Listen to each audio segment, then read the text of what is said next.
Hello everyone, welcome to another video.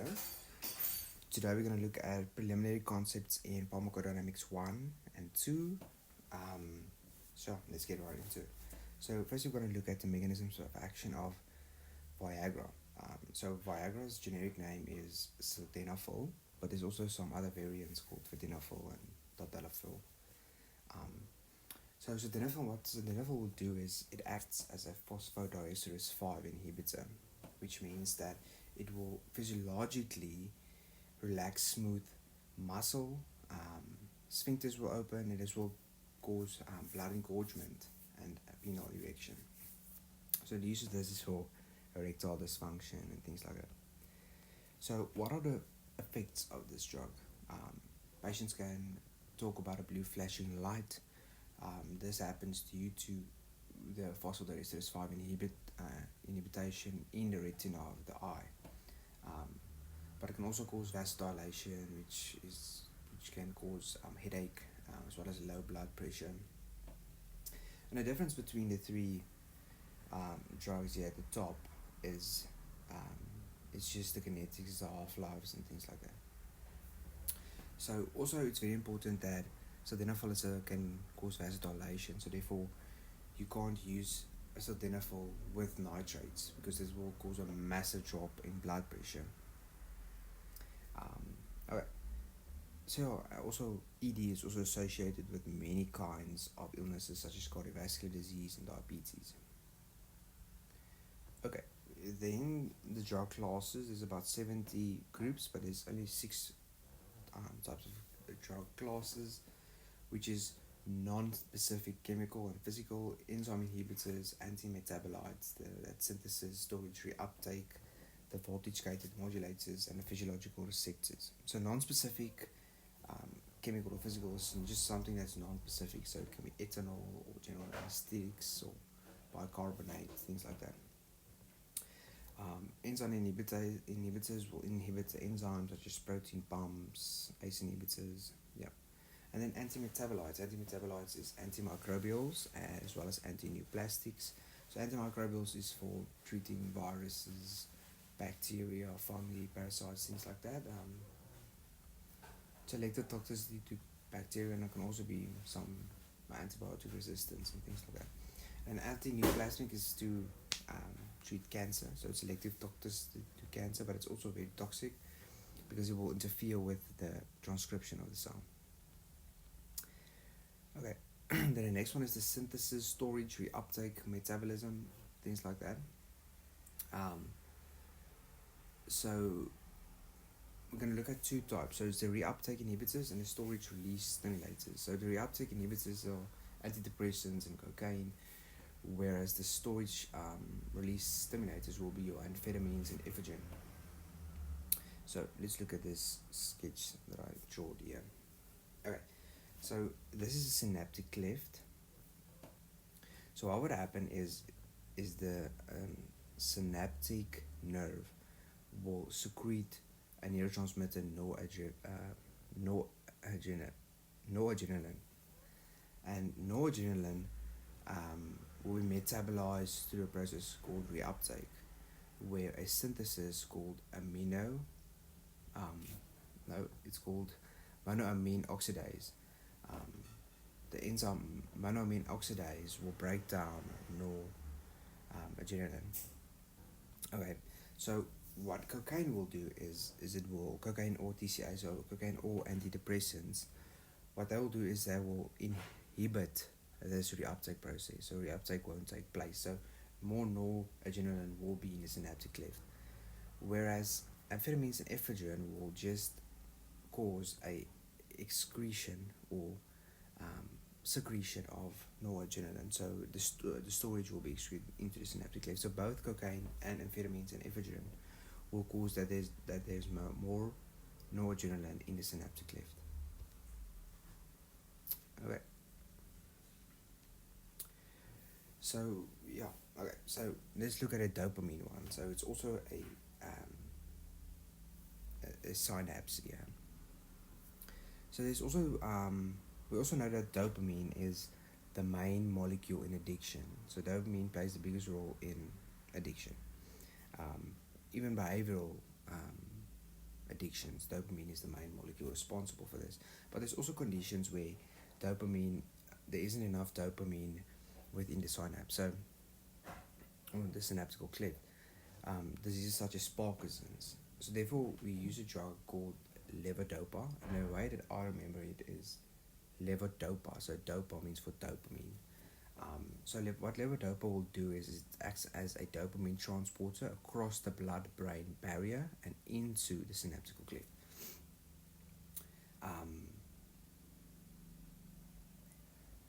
But also cocaine and amphetamines will do the same thing with dopamine. Cocaine will, the same enzyme is responsible here, that monoamine oxidase, to break down dopamine, but cocaine will also block the reuptake, and amphetamines will secrete the dopamine or stimulate the dopamine secretion. And there's also another drug called rasigeline, which is also used in treating of Parkinson's disease. What this will do is it will inhibit the monoamine oxidase, so it won't break down your dopamine in the synaptical cleft. Therefore, more dopamine will be through the drug levodopa, which will bring dopamine in, and the drug rasigeline, which will break down monoamine oxidase, which is responsible for breaking down of dopamine. So more dopamine will be in the synaptical cleft. Okay, then we get ligand channel modulators. We get ligand gate receptors are very important. This ligand gate receptors, there are 4 different ones. So the first one is a ligand gated receptor. So a ligand gated receptor, how I remember it, is ligand gated receptor. Therefore, a ligand should bind in order for a gate to open. So that's how I remember it. So let's look. This example is from a somatic nerve, so it is voluntary. So when the nerve is stimulated, acetylcholine will be produced. This acetylcholine will bind to a nicotinic receptor. Once the acetylcholine binds to the nicotinic receptor, it's also important to note that the nicotinic receptor is bound to a sodium channel. Therefore, it's ligand-gated receptors. So the nicotinic receptor is bound to a sodium channel. So when the acetylcholine binds to the nicotinic receptor, the sodium will have an influx into the cell. Depolarization will occur. This will stimulate the ER, the endoplasmic reticulum, to secrete calcium, and calcium will bind to troponin, and then we have a muscle reaction. Okay. It's also important to note that there's a drug called tibucurare, and it's a neuromuscular blocker. We're going to the next type of ligand receptor. The next type of ligand gated receptors is a nuclear transcription. So this is drugs that are highly lipid soluble, such as vitamin D, thyroid, corticosteroids. So they will easily diffuse through the lipid bilayer and into the membrane of the cell, and here they will bound to a specific intracellular site, and then also they'll migrate with the intracellular site towards the nucleus of the cell, and then transcription will occur. So the next one is tyrosine kinase. This is a pretty easy one, but it's drugs such as insulin, PDGF, which is platelet-derived growth factor, ANF, which is HCl natriuretic factor. So what they'll do is they'll bind to the receptor and at the end of the day cause a phosphorylation of an enzyme, and it will be called tyrosine kinase. Okay, very important, probably the most important ligand gated receptor is the second messenger. So the neurotransmitter noradrenaline. Okay, so this is in the sympathetic nervous system, because we can see the B1 receptor in heart. So it's in the sympathetic nervous system. Okay, so the noradrenaline neurotransmitter will bind to the B1 receptor in the heart. This will cause a conformational change and GS protein will be produced. So the GS protein together with the B1 receptor will activate an enzyme called adenosine cyclase. Then adenosine cyclase together with ATP will form something known as cyclic AMP. And cyclic AMP will increase the calcium concentration within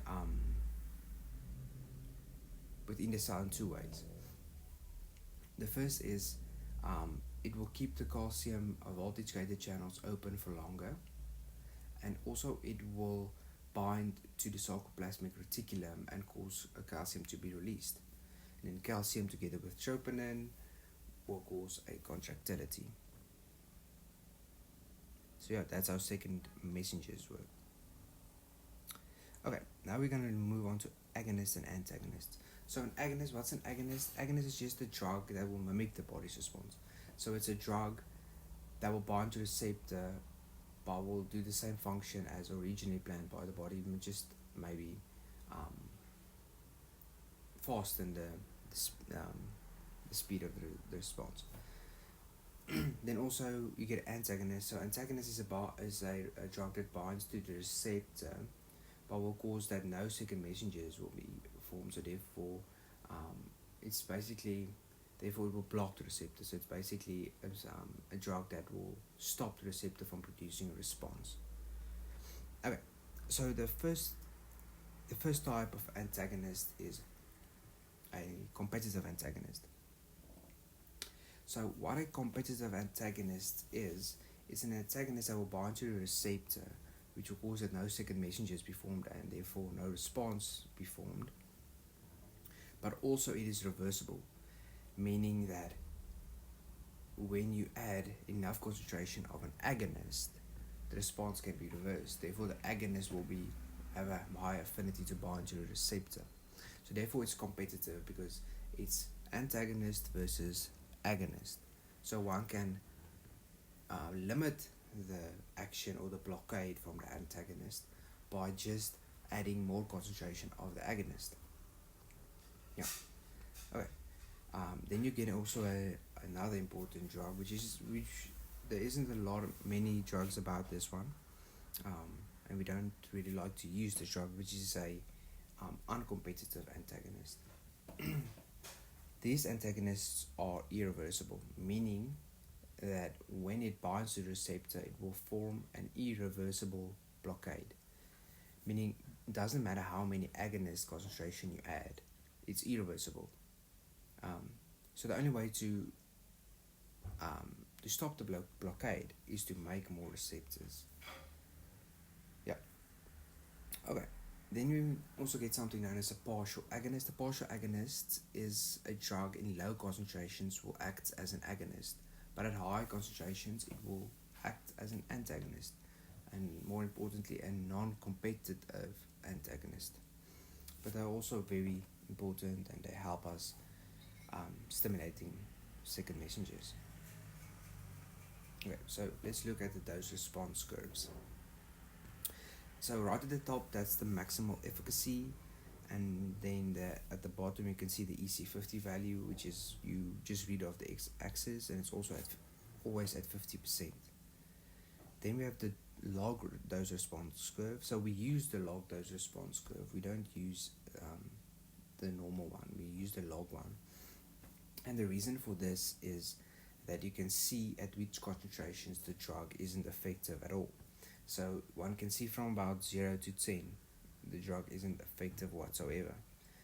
And also if you read the EC50 value off, you must just remember to anti-log the value that you get in order to get your EC value. And also you can see at the top you get your maximal efficacy as well. So this is more of an S curve, while this is more of a straight line.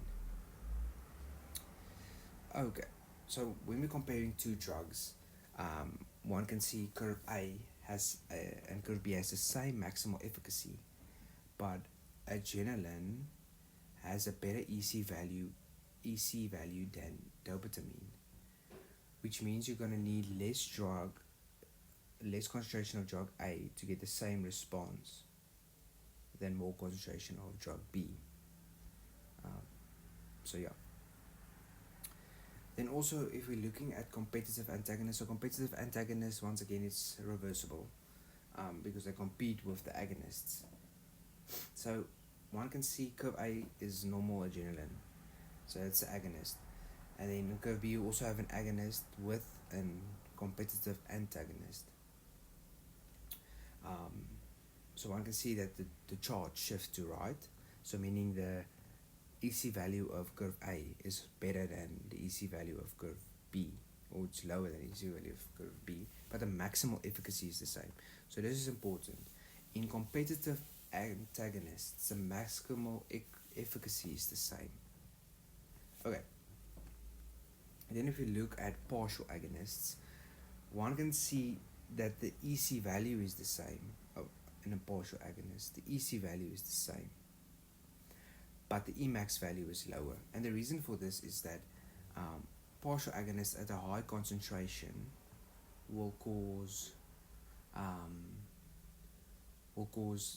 that the drug become a non-competitive antagonist, and therefore the Emax value is lower because it will knock out receptors. So it's very important that one can see also here it's exactly the same in a non-competitive antagonist and an agonist at a high concentration. So a non-competitive antagonist will do the same as a partial agonist at a high concentration. The EC values are remain the same, but the Emax values are less. So in competitive antagonists, the Emax values are the same, but the EC value changes because the charge shifts to the right in competitive antagonists. With non-competitive antagonists, the EC value is the same, but the Emax will be lower. Okay, then it's also to know the therapeutic index or therapeutic window. In pharmacology, one wants to use drugs that has a wide therapeutic window, meaning so you want a wide therapeutic window and not a narrow therapeutic window, because narrow therapeutic windows can be very unsafe. So the way you calculate therapeutic window is the toxic concentration at 50%, so the TC50, divided by the EC50, and then you get your toxic concentration. Then you get your therapeutic window. One wants a therapy as wide as possible in order for the drug to be as safe as possible. So yeah, thank you for listening to this video. Like and subscribe. Cheers.